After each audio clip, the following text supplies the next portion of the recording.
L'insalubrité qui s'observe ces derniers temps en ville de Butembo expose la population à plusieurs maladies. Dans plusieurs avenues de cette ville commerciale, on observe des tas d'immondices qui dégagent une odeur nauséabonde. Ici, nous sommes sur la rue Président de la République au centre-ville commercial de Butembo où les déchets et saletés en provenance du marché central et dans des boutiques environnantes sont déposés le long de cette route, exposant ainsi les personnes exerçant leurs activités à ces lieux. Ces derniers s'indignent de cette situation et appellent les autorités de l'état de siège à fournir les efforts pour protéger la population contre toutes sortes de maladies, surtout à cette période de la pandémie du Covid-19. La situation de notre ville sur le plan sanitaire vraiment est très mauvaise.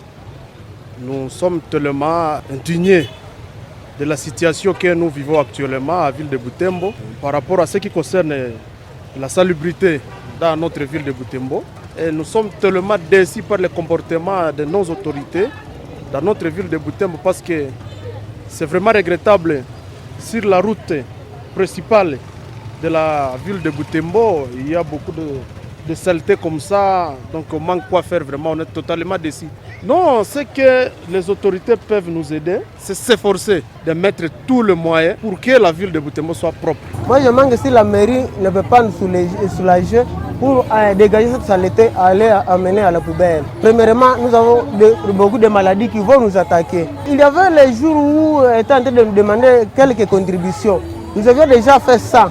Il demandait à chacun 500 francs par mois. Nous disons à l'autorité d'état de siège de se démener de telle sorte que notre ville soit vraiment une ville propre parce que c'est une ville commerciale.